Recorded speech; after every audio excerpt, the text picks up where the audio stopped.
Roycin, good to have you on the show. And before we begin, I want to understand your journey into drones because I've seen, we've known each other since early Twitter days, right? Yeah. It's been a while. Now Been that a I think while. about it. I think we've all Gone grey seen. over this. We've gone grey over this. Yeah, we really have. And you had that Twitter 360, what was that photography project? TAD 365. It was a very ambitious journey to meet new people on Twitter so that other people could see what they're up to. Shot a portrait every day. Mostly trying to catch people who don't have profile pictures, so people are like, okay, they look good or they don't look good. That was the ulterior motive. You took a portrait every day. Every day. I didn't finish it though. That's the funny thing. I think I hit 346 or something, and I was like, okay, the year got over now. So now I'm gonna 16 photos are left or something. Yeah. We'll figure it out. Maybe after 20 years or something. The photos exist. I just didn't publish them. I remember mine. Mine was with my wine cooler that time. Yeah, at your house, right? Yeah. In the living room or something. Yeah. Yeah. We were naive people that time. My wine cooler was for 16 bottles. And now, Which now when you think is like, what were we thinking? But this was what, 8 years back, 10 years back? no, 2011. So 12. Yeah. Wow. 12 years. So tell me, what's been happening since and what led you to flying drones? Well, I think my journey with drones began for the very reason I wasn't allowed to fly aircraft, I think. And I was like, okay, fine. Don't let me fly an aircraft. I'll fly a drone. I think I picked up a drone. I think I started flying when the Phantoms, the DJI Phantoms were a thing. And I think they were just really big, bulky drones and everybody could spot them. I think weddings made drones so popular at that point. So a lot more drones started coming into India. And I had the fortune of traveling. So I kind of pulled the plug and bought the Mavic Pro, I think the first one when it came out. And the reason to buy a drone was just for perspective. I think it allows you to see things in a way that is impossible from the ground, right? And the minute something became portable, I was extremely drawn towards it. I was like, okay, maybe this is for me. I can travel with it. I can carry it around. I used to shoot a lot of gigs. I used to shoot a lot of concerts. And it used to take me to places. And this was a killer handy tool to kind of show more than what the audience sees. I think that's where I truly began. But I think I really started using it a lot more the minute I started motorcycling, independently. And I was like, okay, if I can use this to see where the trails are, see where the paths are, and not. I never had a thing for flying in crowded places anyway. Yeah. And that's when it became more of a hobby. Then it moved from shooting professionally to okay, we can do a lot more fun things with this now. Let's try it out. I think that thing that we can't become pilots, at least fly this. I think that's a common thing I also felt. Yeah. And we were talking about paragliding earlier, so you've done your 3 levels of paragliding. Yeah. I've been paragliding for about 3 years, and I think that's another. I just generally like the idea of flying. I like flying. I have flown also before, aircraft under supervision. So if resources become available, I will fly an aircraft. Nothing's going to stop me from doing that. But in the interim, it's always good to learn how flight works. And I think quadcopters and drones and helicopters as well, right? They're very interesting formats of where tech can take us. There are currently helicopters that are purely electric powered. I never imagined that, in this lifetime because it requires a lot of power to take you up. But it's good to sit behind with a tiny drone doing everything that massive helicopter is doing, at the comfort of DJI engineers making life easy for you. And I feel like that's where the hobby is right now. It's just made it so easy for everybody to kind of see that and create content out of it, right? It's pretty amazing because this wasn't the case 6 years ago. You would need a separate backpack to do something like this. And of course, 2 lakh rupees lying spare, I think the interesting thing is, talking about 6 years, you go back further, there was a phase where everyone was buying a DSLR as a hobby. Yes. Even Sonika, she bought a camera, which I would have never expected her to do. Sonika's my sister. She's been on the podcast. Episode is on sustainability. So someone like her even picked up a camera, which I didn't expect. And we've seen that phase, right? Because we would be shooting a lot that everyone picked up a DSLR Yeah. because it became so accessible and everyone wanted to create pictures. Yeah. And I think now that's somewhere happening with drones that people think, okay, you know what, this is easy. And DJI has, I've not used anything. I've only used my Mini 3 Pro that I got like a month back. But it is so simple to use. Like It's they've phenomenal. made it so dummy proof or whatever that you can just end up creating all of that. Yeah. And I feel that's where it's made it accessible also. I mean, there are 3 different price points, if you really want to get into buying a drone. And of course, resources, it's all subject to resources. You can buy a cheap one, you can buy a slightly better one. Believe it, the cheaper one does almost the same things that the better one does, with just a few other features that lack, maybe like no LiDAR or no 360 degree sensors, for example. But this wasn't really the case in the past. And I mean, it's amazing that you brought up the DSLR phenomenon, right? I think it's began with people wanting to be seen with something, especially in the college circuit when it became a thing, to actually realizing that, okay, even an older DSLR camera can take better photos, to when I got into it, where the cameras that I was buying also shot video. And that's exactly what's happening with the drones, right? Drones were used for surveying, and there was so much gatekeeping in that technology because the risks attached to it. When I bought my first drone, I had to, a friend actually bought it from Amazon in the UAE, unpacked it, bought it in 2 different check-in pieces of baggage to Pune. I took a share cab to Pune to pick it up because I was excited. I came back home at 4 a.m. I tried to fly the drone in my room and I cut my arm. Now that's not going to happen with the DJI drones. Now it'll either not take off or it'll tell you you're doing something wrong. Yeah. But that journey of making it easy to create content and shoot content also drives up a lot of confidence in people. And I feel that's where the hobby is also going, right? Where people are feeling confident about creating a lot more content that earlier felt like was impossible. And it's the same thing with DSLRs, right? I think DSLRs are phased out with either phone cameras or cameras that are a lot more smaller.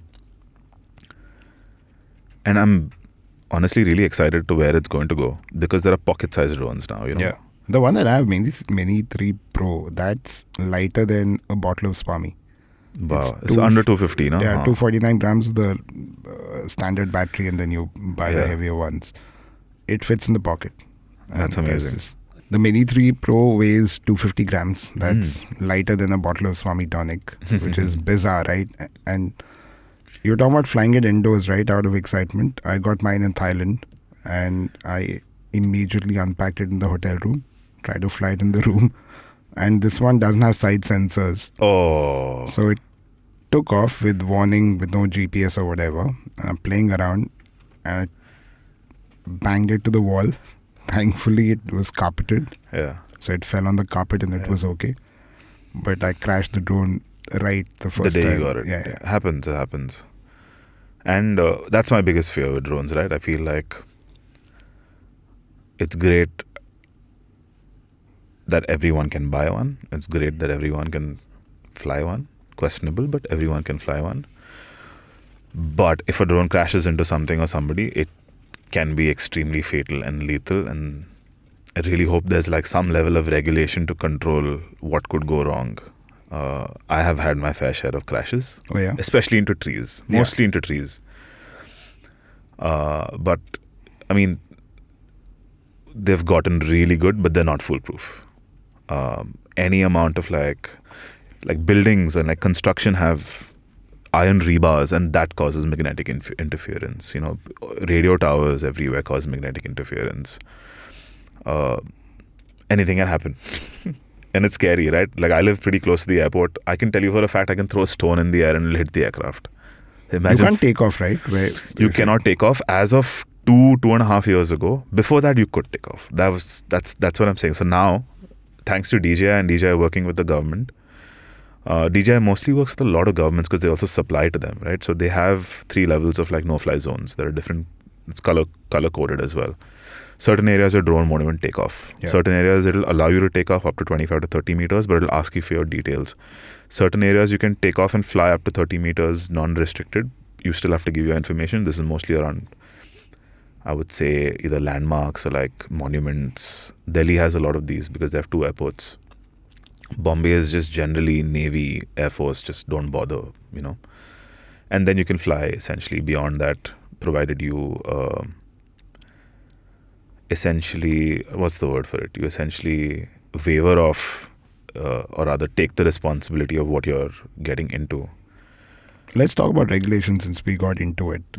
So basically the drone, at least the DJI ones, know exactly where you are. And Yes. for example, in Juhu, it won't even take off. Yeah. It says near airport or whatever. Yeah. It shows you the whole boundary on the map. Can't even take off. Previously you could. Like you could actually switch off and override all of that. Like in my Mavic Pro, the first one that I had, while the Mavic 2 couldn't do it, the Mavic 1 could actually take off in an area. I would not recommend it. Yeah, of course. Yeah. But what about registration and stuff? There's that So- Giri Sky or whatever. Yes. So how, I mean, as far as, and these things keep changing, right? But I feel like there was this Drone Amendment Act in 2022 that made it a lot easier for people to actually own drones, not to buy drones, to own drones.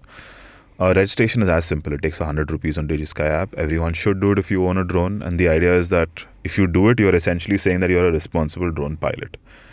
You can choose to not do it if you don't want to for whatever reason, but it always just helps you get that piece of documentation saying that your drone is registered, number one. B, that your details and your registration number and everything is with the government because you are a responsible citizen and a drone pilot. It also allows you to only do it for drones under 2 kilos. Anything above that falls under enterprise, and like there's different categories. 2 kilos to 5, 5 to 30, 30 to 150, and then anything beyond that it's almost impossible to bother with. And of course, we don't have access to it, right? I think between the 250 to 2 kilo, that's the range most people own drones. And now there's no legal restrictions onto how you can carry them, where you can carry them. You can put them in your check-in bag and just like fly on an aircraft. But in the past, my propellers have been confiscated. So what I tend to do is, even though whenever I'm traveling, I'll keep everything that has a battery, and everything that does not have a battery goes in my check-in baggage. Simple, because airport security guys, they figure it's a drone battery and they ask you if you have a drone on you, and you just tell them it's not here, it's in the other bag, you know. That's how I travel. I'm sure with smaller drones you can just check the whole thing in, but I prefer keeping the propellers out because some smart guy at the airport is going to be like, plane mein uda sakte ho to nahi udaunga, you know. It's not possible. But they usually ask.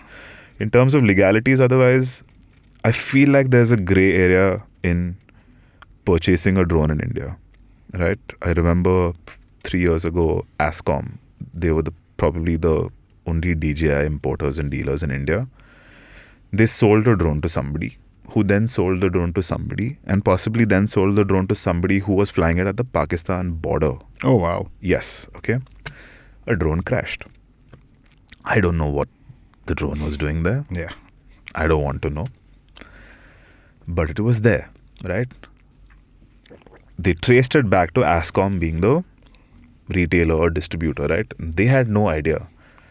And thanks to, you know, how weirdly active our government is in active These governance, matters. let's call it that. They shut them down. For 2.5 years, you would not get spares. You would not get any repairs, no support. Everybody who worked there had to go under the radar. People moved back to their towns up in the north to repair fridges. And like, I'm talking about a guy who would help me with my drones. Very sad time. But now, in Delhi, for example, there's this one market that sells a lot of cameras. Man, you go to the 3rd floor, you can get anything you want for a DJI camera because they're loaded with spares. I had to replace a remote. Nobody over here had it. I called a guy in Delhi. He's like, yeah, come pick it up. Or if you want, get somebody to pick it up and I'll ship it to you. That didn't exist 5-6 years But I ago. couldn't find dealers for DJI here. No, that's what I'm saying. I think it operates in a grey area, right? There are a few retailers that do sell online, right? And they also charge you GST, which means they're pretty much legally doing it. Like they're legally importing it, they're charging you their GST markup and everything, and they're selling it. But I just don't understand. Even though they've made it legal now, it's not illegal to own a drone. It's illegal to fly a drone if you're flying on private property, somebody else's private property. If you're flying it over public property, there's just grey areas everywhere, you know.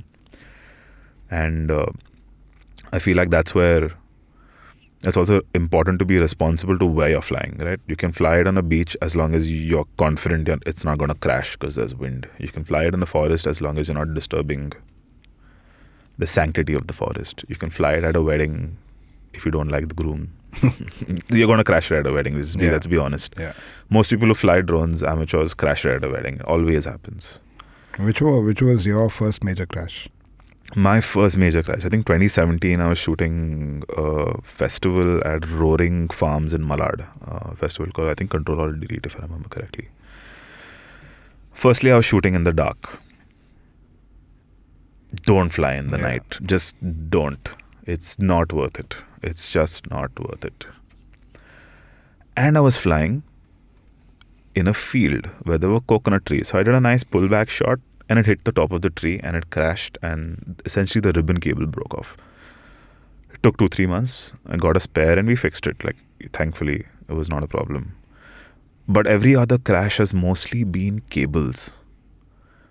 And one tree. It's mostly been cables and luckily it's fallen down on something. I once was landing a drone very recently and I asked a friend to keep his hand out. The drone landed. This guy went to catch it and I think one of the props clipped his finger. He dropped the drone in the water. We picked it out.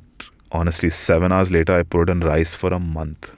I didn't switch it on after that. I took it straight to the repair guy who I know and trust, and he's like, let me air spray the whole thing and then see if it needs any fixing. And honestly, there was no problem with it.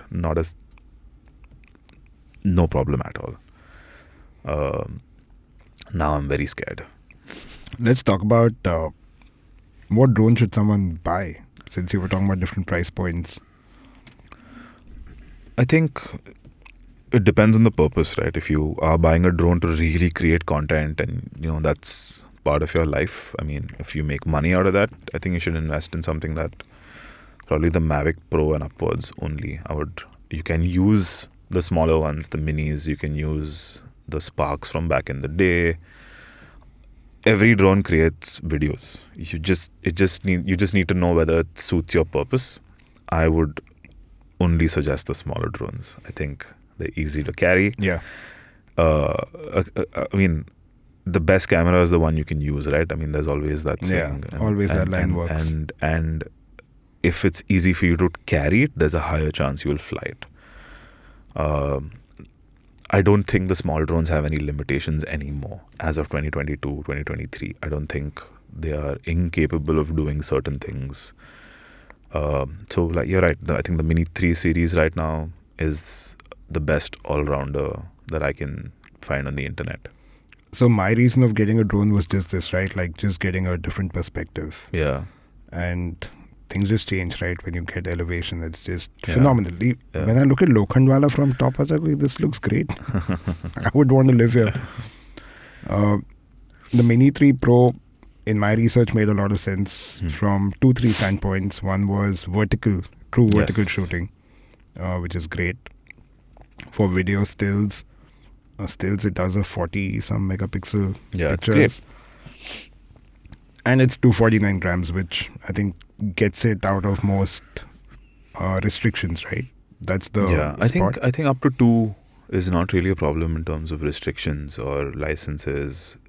Anybody who wants to fly commercially still needs a drone pilot license. Just know that, right? If you're flying and shooting content that's going to be in anything that touches a sensor board, the union requires you to have a license. So if you are shooting professionally, just keep that in check. And this license is that one you, sorry, this license is the one you get from Not DigiSky. the DigiSky one. No, that's just a registration. Okay. There is another drone pilot license where you have to go through an authorized institution where you learn to fly the drone, or you pass those exams or those certain tests and stuff. You get a license with a card, and that allows you to fly even drones that's between 2 and 5 kilos. So, for example, if you need to fly the Inspire, most vendors that rent it out actually ask you for whether you have the license, otherwise they won't trust you with it. And the Inspire is amazing. You can fly up to 100 kilometers per hour. Like, you can shoot tracking shots. Yeah. It supports the X3, X5 camera format that DJI also creates. Higher payload. Super fun, but impossible to carry around. Like as a even in the back of your car seat, it'll probably take the whole seat. Yeah, so coming back to the Mini 3 Pro, it's like 249 grams of the stock battery.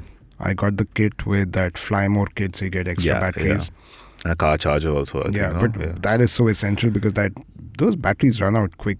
It's 30 minutes of flight time, and that goes. Honestly, don't say 30 minutes is like quick.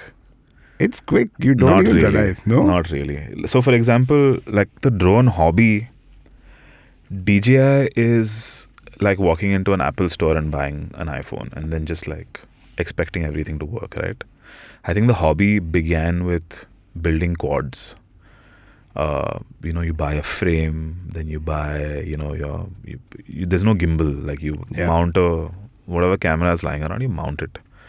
You have to buy your own set of props or a cage, or you'll have to buy your brushless gimbals for your either if you want to load one on, or you have to buy rotors. You have to buy a computer for it. 5 minutes. Yeah, see, your drone is never coming back. Like if you want it back, you bring it back. 5 minutes. Like I remember. Now 25 minutes, I think one of them also has like some 43, 46 minutes. I'm talking about what I'm seeing on the internet. I don't have this. My drone, I've gotten 27 minutes, and for me it's like... So with a bigger battery, the Mini 3 Pro is rated for about 37 minutes, gives me about 30 minutes. I just want to know what you're shooting for 37 minutes. Just hovering, man. I was in Goa, and the only reason I did a check-in was because I had the drone. And on a Bombay-Goa direct flight, Air India lost my bag. Okay. And I'm trying to explain to them, dude, I need the bag because my drone's inside the bag. Yeah. And I finally got the bag the next day, went to the airport at 5 a.m, didn't sleep, immediately went to the golf course. I was really down south. And I had Insta360 near my, where I was at the driving range on the golf course. Mini 3 Pro up in the air, tracking my entire golf game, and one more camera. It was like full ESPN production for playing golf, and it was just, the footage was so cool. But it just went away in there. Like, I've had 2-3 of these scares where it said low battery, like return to home or something. I was like, immediately return to home. Listen to it, And once it said winds are too high, drone may not come back. And I was like, wait, what? It's possible with the smaller drones. And those were scary situations. Especially if you're near the sea. Yeah. Just be careful, There's one very important piece of information that DJI or any drone manufacturer tells you, right? And it's always slid in the most beautiful articulation. And if I have to summarize it, right? It's like, do not fly beyond your line of sight. Yeah. That's the one rule everybody should follow. I have flown in the most challenging terrains. I've flown, not over a volcano, I'll do that soon, but I've flown in like Himachal where you could see China, for example. I've flown in areas where even the GPS signal was like so weak because of like maybe the minerals in the ground. I've flown while riding a motorcycle, and the DJI has like done, like it has tracked me, and you can see it dodging mountains and stuff. And I think the one thing I learned over there was that if I can't see the drone, and if it falls, it's gone. Like there's no way I will ever be able to find it, right? And what I really like the Insta360 that you mentioned. Right? I've been using that for also about 2 years for like perspective. Yeah, that's great. That camera's it's the most unreal perspective that you can get, right? And the Mavic 2 Pro that I have, you can mount the Insta360 on it. Because it has a higher payload, right? Yeah. And if you fly the drone in like a fixed wing mode, essentially means it's not hovering anymore. It's going in one direction. The kind of shots you can get with that setup is pretty mind blowing. But like I said, then you need space. You need that kind of a. They've also made a Insta360 that mounts on either side of one of the DJIs. DJI has, I think, a new R2. I don't know. DJI has a new action sport camera that it's modular. You can mount two cameras, one behind the other.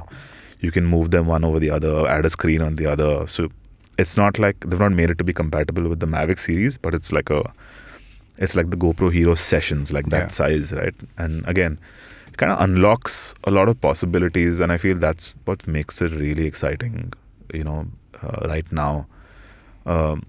What's bad is that it's going to kill the resale value, I think. Like they're like the iPhones now. A new one comes out every year or like twice a year. But what's good is that you're going to see a lot more like innovation and content, and people are going to push themselves a lot more now that it's accessible. I shot my marathon in Jan with the Insta360, and a lot of people thought that was a drone shot. Yeah, because and they're like, were you flying with a drone all the while? I was like, no, man, how would that happen? I want to put that on the YouTube version, on the YouTube podcast. That perspective, like I'd borrowed it from a friend and then I immediately bought it the next week. I like this perspective is just something else. Yeah. And I think two really important things, or rather two very interesting things that both Insta360 and DJI have got right? The in-app experience allows you to shoot and go. Yeah. Like with Insta360 especially, you can edit a video like no other in no time. It's the same thing with DJI. Like you can download high-res clips directly into the phone while the drone is mid-air. You could be shooting a video and downloading the thing at the same time, I think also. Unreal. You don't need to ever pull out a card. Yeah, and that days. Insta360 phone app to me seems easier than the desktop app. Yes. It's just so easy to do. In fact, there's one mode where the phone becomes, you literally just move the phone around. And you can choose the perspective you want. Like a follow through or sorts. Yeah. Very cool. We'll take a short little break. When we come back, I want to talk about when someone gets a drone, how should they go about it? What should be your first steps to learn moves and stuff like that? Yeah. Yeah, we'll be back after a short break. Hey everyone, it's been another great week on the IVM Podcast Network. Listeners, presenting to you Club Vartalab, the premier tier offering for our podcast. Here you get a number of perks like access to extra bits and clips from the episodes, completely unfiltered, uncut and raw. The chance of watching or listening to the full episodes 2 days before the official release. And absolutely free of cost entry to the Vartalab Just Us live shows. That's right, stories in person. Occasional live streams of the episode tapings on YouTube, an exclusive members-only Telegram group with Akash and Naveen, and you also get your name on the producer slates at the very end credits of all the video episodes. So go to youtube.com/@Vartalab and click on the join button to become a member now. On Cyrus Says, Cyrus is joined by actress Mithila Palkar. They talk about her endeavors in mainstream acting, theatre and regional cinema. And we also get to hear her sing some beautiful songs for us. On Think Fast, Varun and Suchita are joined by Pranav Mani of Brain & Co. They talk about culture from a Gen Z perspective and what appeals to this generation. And on Vartalab, Naveen and Akash are joined by poet and writer Preeti Vangani. The trio talks about the different scams that are happening over the world and the problems with the society. Once again, do not forget to visit our merch store on ivmpodcast.com. We've got some super cool and exciting stuff over there for you and your loved ones. Follow us on social media. We are at IVM Podcast on Twitter, Facebook, Instagram and LinkedIn. If you like our shows, then do not forget to spread the word. You know, it really helps us a lot. And of course, don't forget to rate and review our shows on whatever platform you are listening to them. All our video shows are also available on youtube.com/IVM Podcasts. And finally, we'd like to thank our sponsors this week, Cash Repayments and HDFC Mutual Fund. Thank you so much for making this possible. Welcome back to Aneesh Thing. I'm with Roycin. We're talking about drones and you started talking about something in the break. Tell us about that. So what happened in the lockdown was my drone was not with me. I was in Bombay in the first lockdown and the drone was in Udupi with my parents. And when I finally went back 6 months later, I kind of sensed some issues. And I didn't know what the issue was because the drone was fine. The battery health was great. And I kind of zeroed it down to the remote being faulty because the drone would fly and sometimes the drone wouldn't fly. And when the drone would fly, everything was great. But after I figured that the remote was faulty, again, after a lot of troubleshooting, I just tried to figure out how I can get this to fly, because I was also traveling to Himachal. I was going to be riding for 12 days in and around Spiti. Essentially, like, I was going to be flying for 2 to 3 hours a day minimum, and I also have the Flymo kit with extra gear, with ND filters and the whole shebang, like, I just want to ensure that if I'm shooting something, the content is pretty top notch. But I didn't have a remote. And I was talking to my then colleague Zamir, right? And he also like just bought a new Mini. I think the Mini had just come out 2 years ago at that time. And he's like, okay, check out this, UFO Global Gadgets and see if they can help you. Oh, check out this Quad X drones. This is another guy. I think he's in Udupi. And I was like, sorry, come again? He's like, yeah, I think he's based in Udupi. I saw it somewhere. I opened the guy's page. I find out he's, somewhere in Udupi. And I hit him up. This guy lives in the next village from where my mom grew up. And he operates his business out of there. He's an FPV pilot. He builds his own drones. He's still in college. He flies drones. He repairs drones. And that's his thing. Like, and he's just a extremely smart young kid. I've never met him. What's his name? Glenn Ribello. You can check him out on Instagram. Great. He flies a lot of FPV also. Especially in my areas back home over there. Anyway, I didn't end up going to him because he could not repair a remote because of just how it's built, right? Certain things you just have to buy a new one. And then that's when I figured a connect in Delhi through a bunch of friends who, like got into the drone thing after like chatting with me a few years ago. So like, thankfully I was going up north through Delhi. So I went and I picked up a new remote, got it set up and realized, okay, good 20,000 rupees went there just to get a remote. And now I'm flying happily ever after without Which the tension. remote did you get? The standard. Yeah, I don't like I see. So here's the thing, right? I think with DJI, they've realized that there is a market for drones, right? People are going to buy it, fly it 3 times, and then they're going to keep it at home. So it's a business. I don't care about it anymore. If you're hearing this and if you have a Mini 3 Pro to sell, please call me. But they also released that drone with the screen, right? The big fat one. It's amazing because it survives like bright outdoors. I got that. Yeah. It's amazing, but it adds bulk. Yeah. And I feel like that's where the disconnect for me personally was, which is why I didn't pick it up. If I get the Mini 3 Pro, I'll probably get it because I save space, right? There's that. So I bought the standard remote itself. No problems. I connected it to the drone. That guy helped me do it right then and there because it is a little bit of a complicated process of reconnecting a remote. But that also made me realize a little later that the mistake was you can't leave these batteries lying around. You have to use your drone as much as possible. So on a weekend, drive 1 hour out of the city.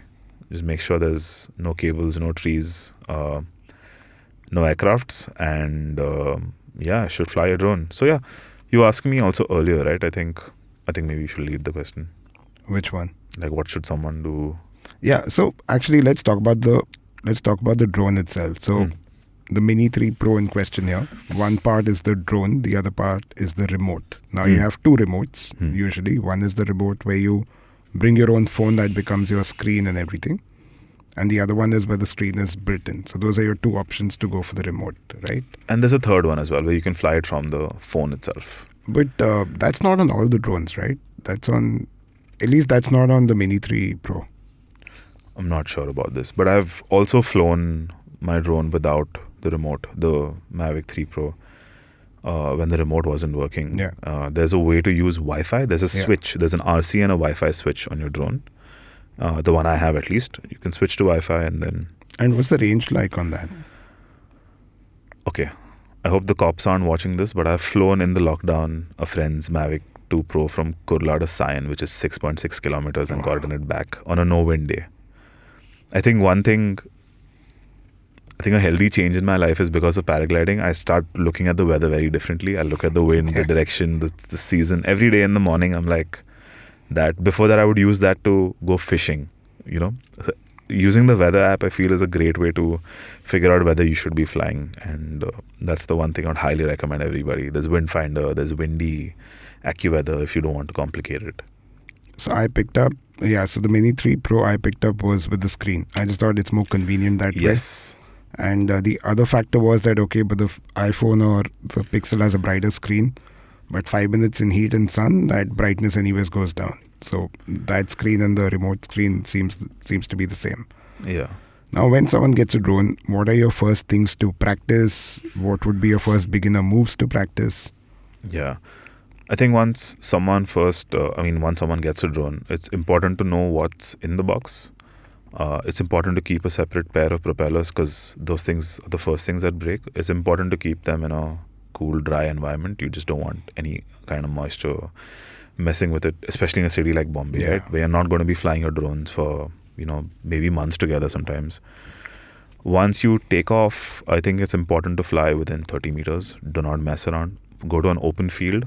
Make sure there's no people around. Don't be bothered by birds. It's important to understand how your controller really works, right? You have 2 joysticks and you have about 6 different custom buttons. With your joysticks, it's important to understand how much range you get with the kind of movement your thumbs offer. A lot of pro FPV guys fly with what they call a claw, where they fly it with where they hold the controls with the thumb and your index finger, and then they use the other fingers for your custom buttons. I personally don't do that because I'm just used to gaming, and when you game, you're going to use your thumbs, right? So I've never bothered switching to that. But a lot of my friends actually fly like that. It offers a lot more precision. Go into your settings really, you can really learn to fly the drone thanks to DJI itself. It will show you how to fly a drone, what does what. You can customize your joystick if muscle memory is a thing. If you are a gamer and you do certain things with your right thumb versus your left, you can switch things up. It's not a problem. But it's important for you to be really comfortable with your joystick.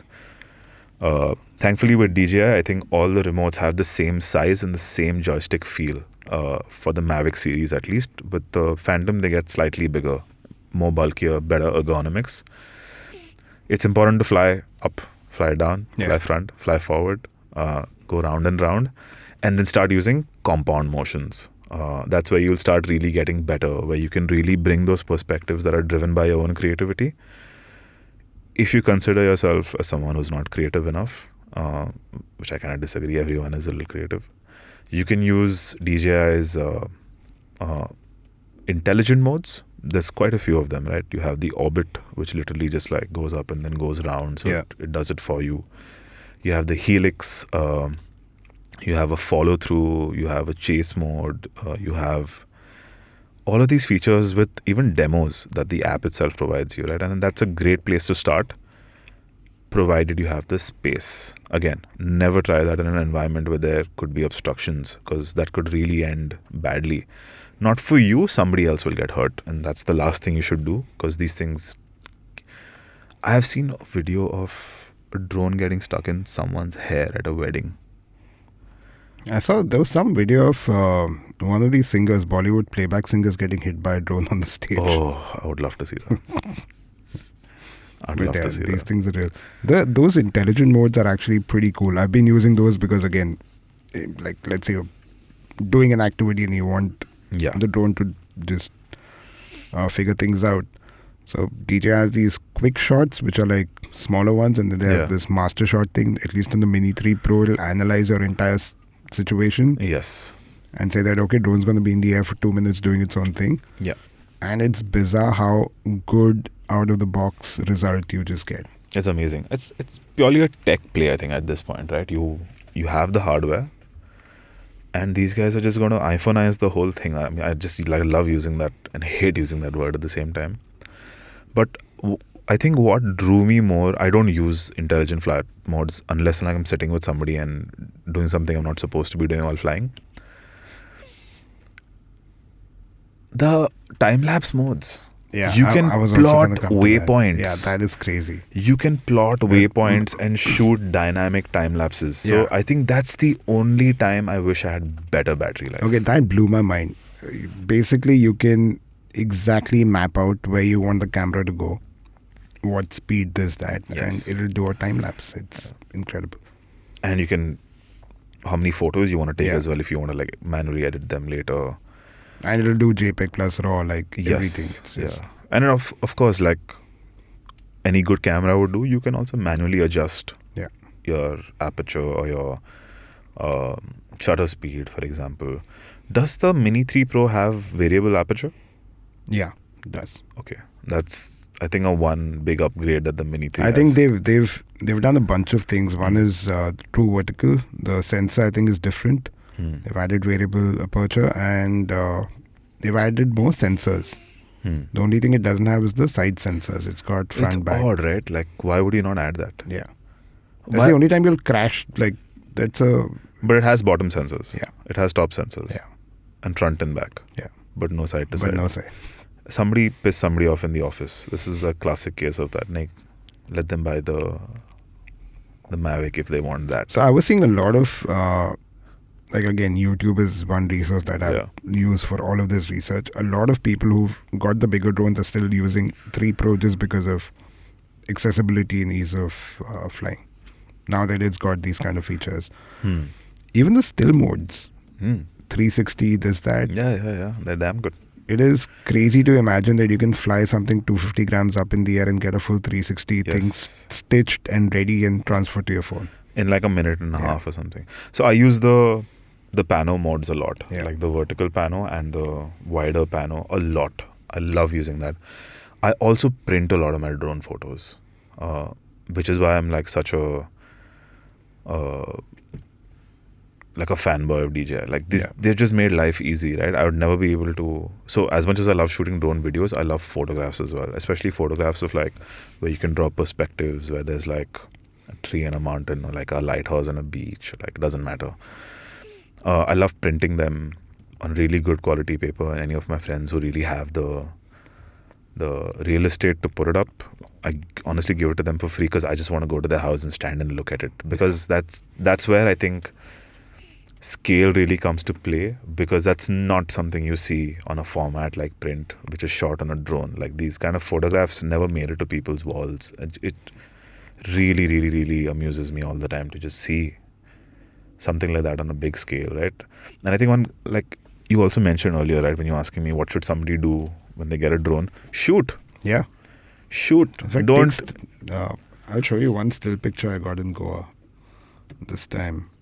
I also started flying my drone a lot more after like I did like my permaculture design thing, and I was doing a lot of work with a few friends and like just acquaintances who had enough land. They had enough land. Oh wow, this is amazing. Yeah, this picture, we can put this up as well. 3 tennis courts and a bird right in the center. Right in the center. I was saying, so I started using my drone a lot for surveying to help them really understand. I don't have LiDAR. Right? That was LiDAR. Yeah. I could really map out like what your terrain's like. But there are hacks where you can use, even consumer drones for stuff like that. That's when I actually started flying the drone a lot more and taking photos a lot more and like really using the features. Like if you click a photograph, you can actually access the GPS pin of where that photo is shot, and you can start mapping things out accordingly, right? You can also use tech from the footage that you have with third-party apps to really map terrain, for example. And I was using that a lot more for surveying, which is not something I would use the drone for otherwise. Which goes back to what I was saying earlier, right? If you have a drone, shoot. I'm sure you have a friend of yours who wants like some killer Instagram content. Yeah. Just do it. Yeah. Don't hold back. You're going out on a little break on the weekend, take the drone, but shoot. Shoot something. Fly it somewhere. Crash the drone for all you care, as long as it's in a tree and not on somebody.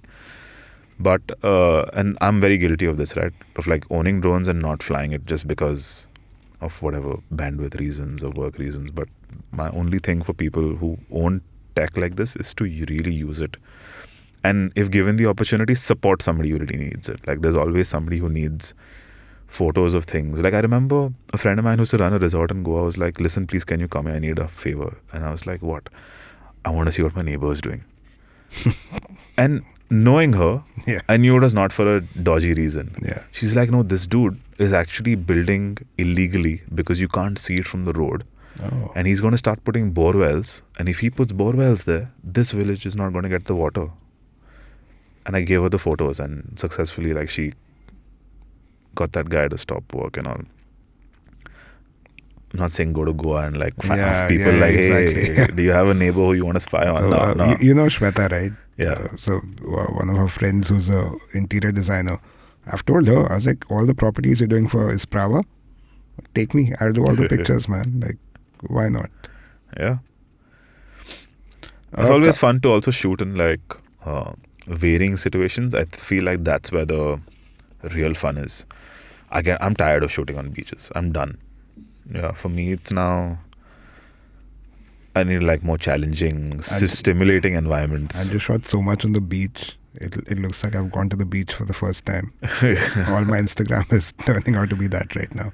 For you, I think you'll really enjoy running on the beach and letting the drone follow you and Yeah. shoot you. Like, I feel like you will discover the joy of what the drone can do from that perspective, because it feels like you have a friend without really having a friend on the beach, right? I'm also excited about flying in beer. Don't fly at the paragliding site. Yeah, I won't fly there, just, but yeah. Don't fly anywhere in beer, actually, to be very honest. Really? Yeah. I mean, if No, you're like far, where I'm staying and stuff. Yeah. Himachal is a great place that way to fly. There's even time lapses, man, over there, the clouds. On the while training for my paragliding, I'm going to use the Insta360. That's the plan. Don't. Helmet. Just finish your course. Fly for 10 hours and then put the camera on it. That guy will not let me do anything till I'm... Finish. I've made the mistake of focusing on shooting versus flying, and my girlfriend like kind of knocks it into my head all the time, right? She's like, fly because you want to fly? Your content can wait. We were talking about the instructor, right? Yeah. He will not let me do anything anyways till I'm at a certain level, I'm pretty sure. Yeah. And it's especially with flying, right? Like, one mistake could cost you your life also. And I know of people and heard of stories of how things can go wrong. I don't know if I've told you this, but like 3 months ago, I may have a video of this. I'll show it to you.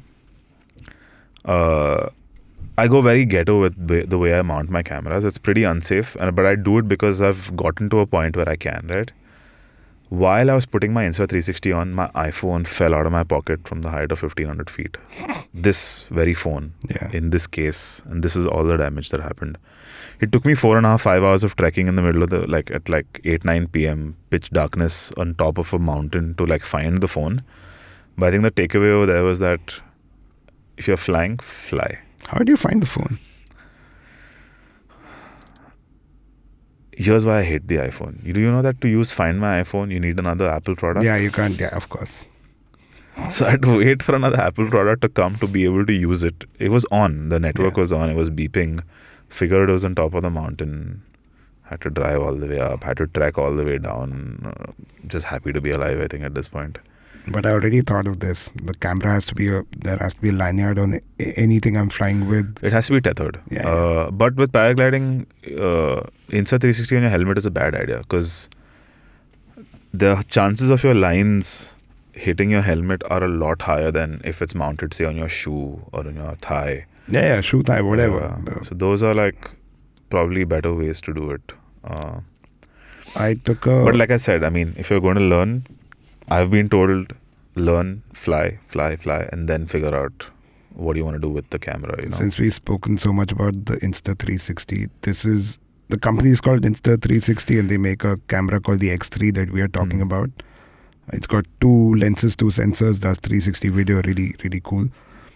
I was taking a shot where I'm playing golf, and I have the golf club in my hand. And then I also have the selfie stick with the Insta360 in my hand. So I'm doing the full swing.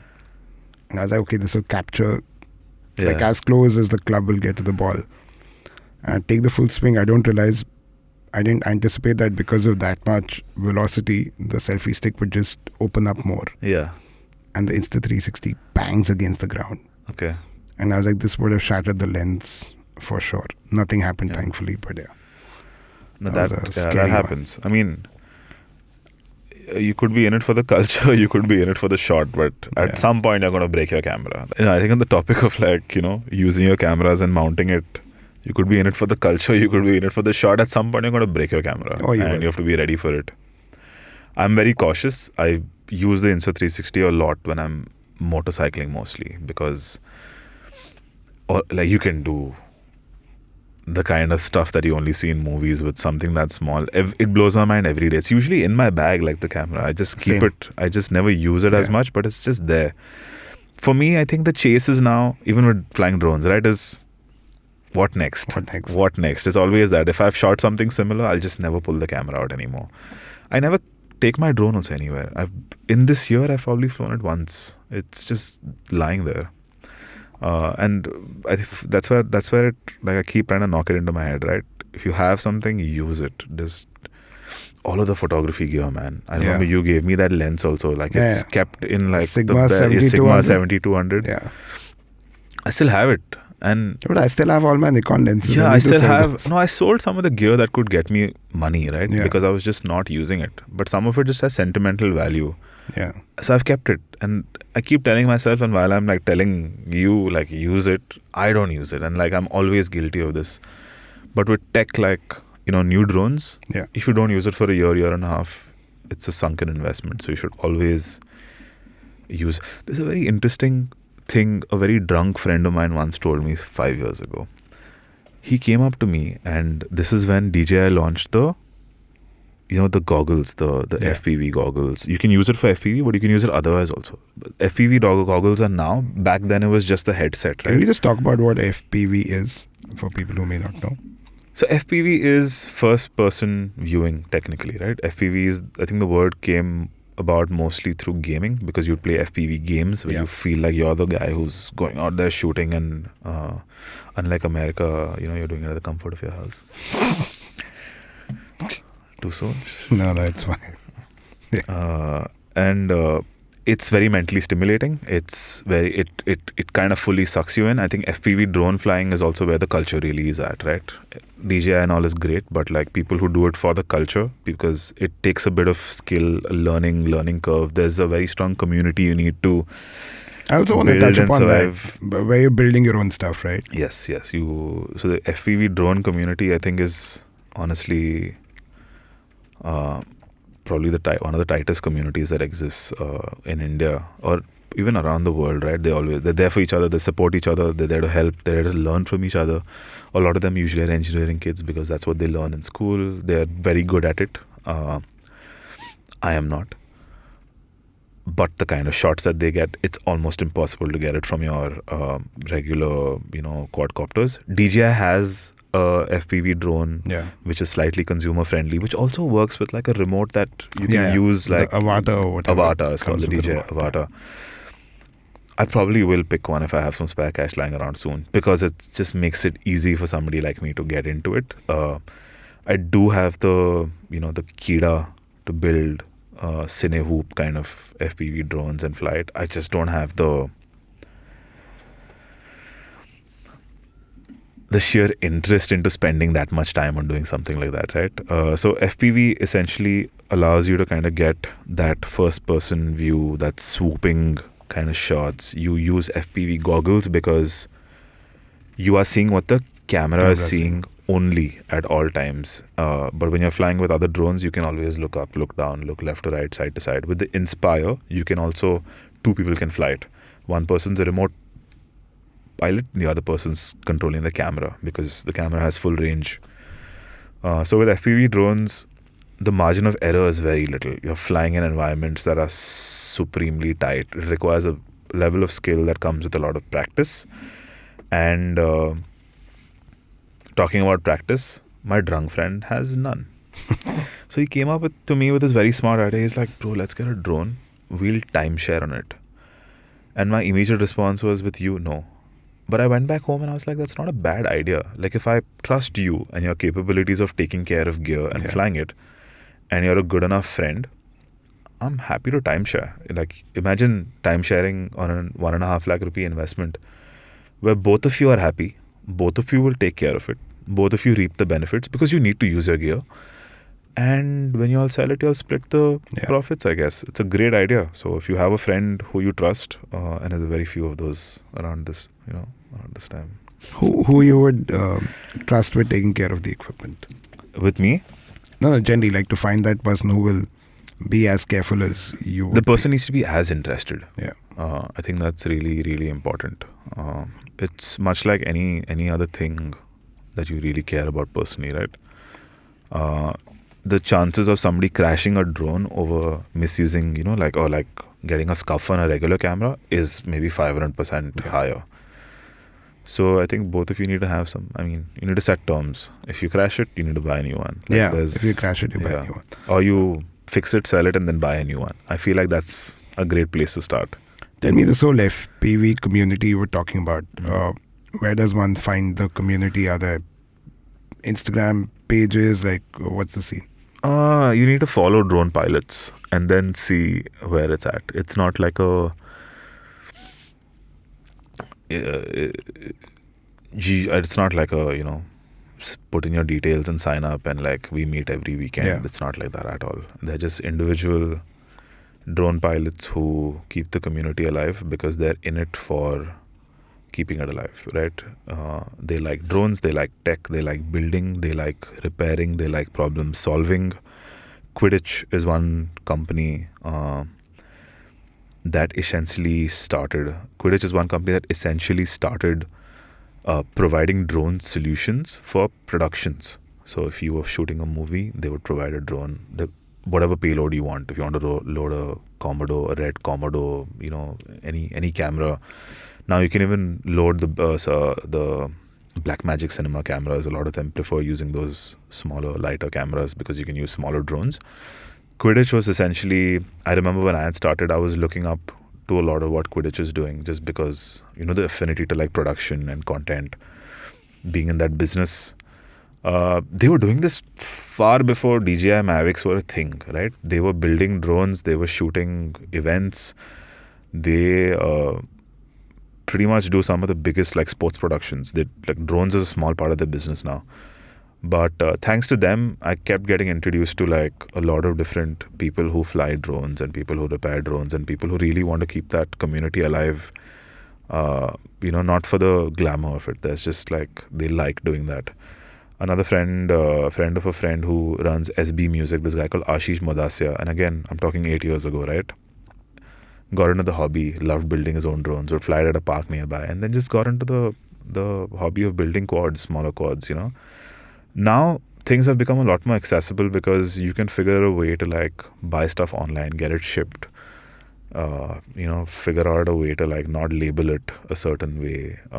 Friends of friends keep traveling. I mean, that ecosystem is very different now. And I'd highly urge people to like, who are interested in building things especially, it could be a great, very fulfilling hobby.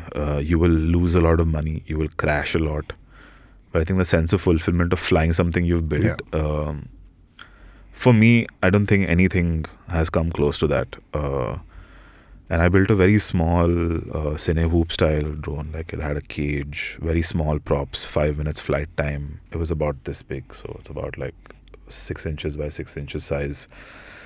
And you could mount a GoPro sessions on it. The bigger GoPro would not handle it. But I found that very limiting for the kind of shots I wanted, and I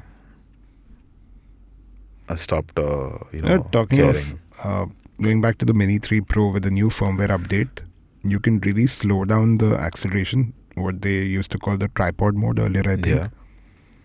And the opposite of a FPV in the way of speed or whatever, right? Slows it down. The shots you get on that, it just looks so cinematic. Yeah. That's something I'm very curious to play around with. This firmware has just come out, I think 2 weeks back or something. That's cool.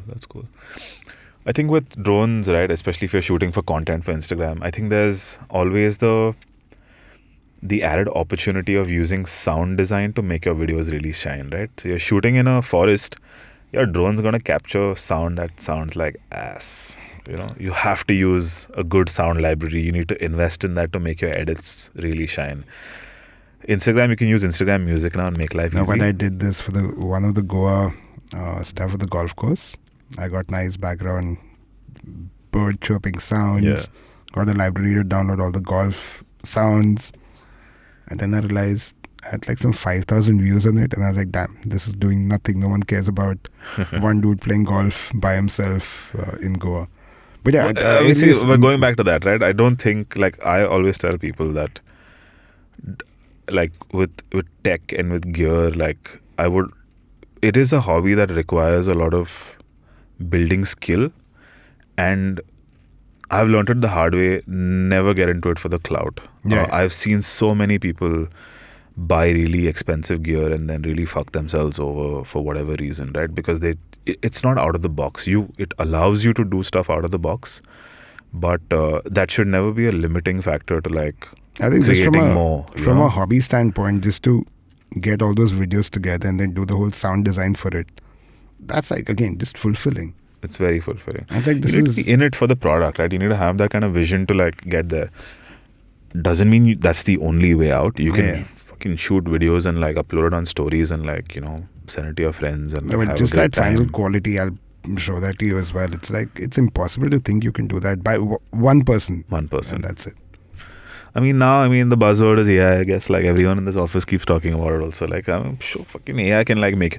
DJI has that smart edit feature. You can make a cut of 5-6 videos, go take a shower and come back and, like, there's a video ready to publish directly to YouTube. DJI allows you to go to live stream to YouTube as well, I think, if I remember correctly. Live stream for YouTube or Facebook. I know Insta360 used to allow it. It still does. Yeah. It still does, right? Fuck. Well, show that gap. I was actually very proud of that whole sound design I did on the golf thing. Yeah. No, that's a great way to then start visualizing your end results, right? Yeah. I had this craze back in 2020, I think, or 2019. I was just shooting time lapses, man, on the DJ. I was just like, I'd send it up in the air, sit quietly, do things I'm not supposed to be doing, and just wait for the drone to come back, and then stitch it together, and then not upload the content. But that's fine. No. One fine day in 2020, after the first lockdown, we threw a party at this one bungalow in Goa, and that hard drive got stolen, man.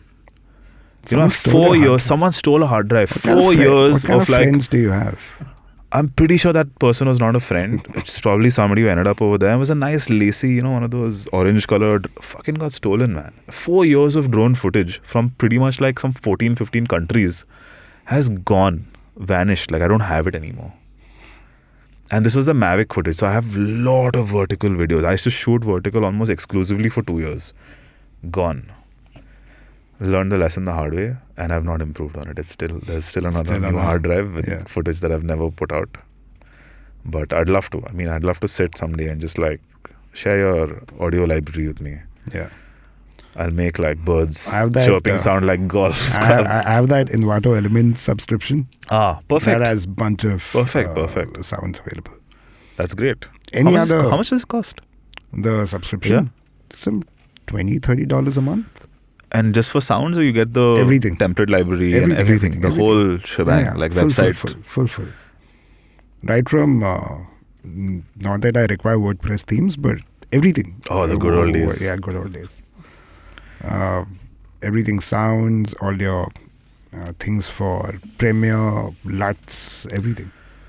You seem to have a lot of time, man, now. Well, I'm up at hobby, right? And I think photography will never go away. It'll always remain. Yeah, for me, I remember like, 12 years ago, like, photography, for me, photography was a way to get to killer situations. And for me, music was the way in, right? I used to play in a band, but I would also love to shoot music, and I used that to, like, advance career. I got a little good at it, started shooting it, made a living out of shooting. And I feel like that's where I think these 360 cameras and drones and action cameras, I was so fully into action cameras. Karan, who actually works over here, who's a very old friend of mine, actually was the first guy to give me a GoPro in my hand, because he's as geeky as I have ever been, right?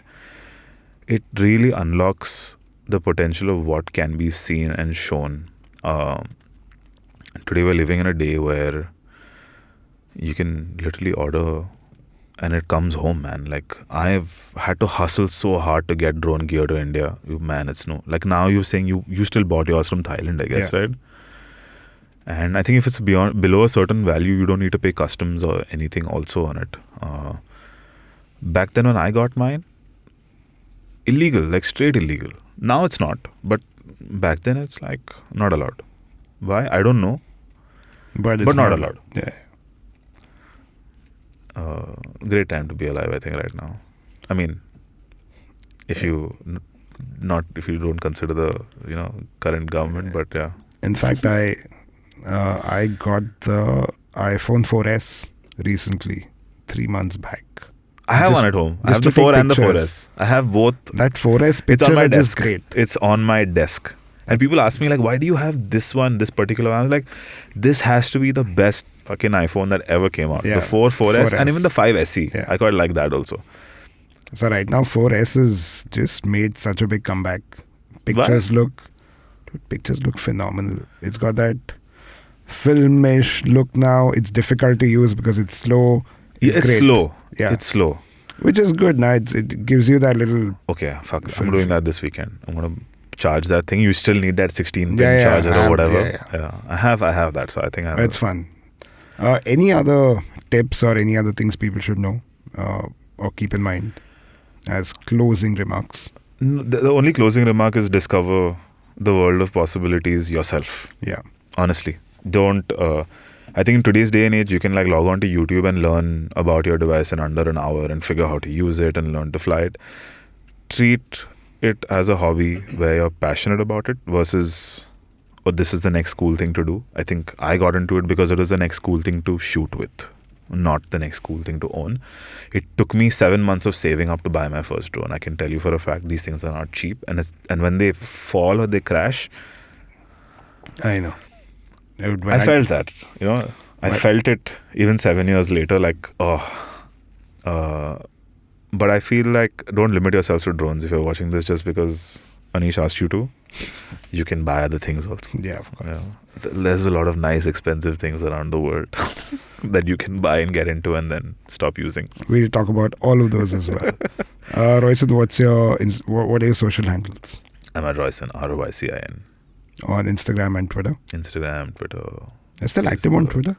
No, I just like this Yeah, auto post from Instagram. My threshold for bullshit is very little. I call people out on their face. I'm not welcome into rooms anymore. Just people don't like me as much. So I don't know. I don't need that anymore, Yeah. So I stopped Twitter. Twitter is like a hotbed for just asking people to like, yo. Twitter for me is customer service now. That's it. Yeah. I don't know. I've not used Twitter actively for like 5-6 years. Yeah. I used to love Twitter.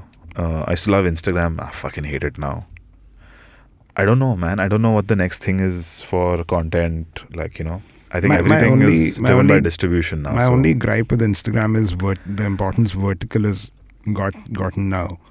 That even when one of the main considerations of the Mini 3 Pro for me was vertical shooting. Because when I'm shooting horizontal, I know no one will see it only. It won't get to anyone. Yeah. Cool. Fun episode, man. Thanks for doing this. Cheers. Thanks for having me. And that was our episode on drones on the niche thing with Roycin. And I hope you enjoyed the episode. And if you did, please follow, share, subscribe. We're on all platforms, including YouTube.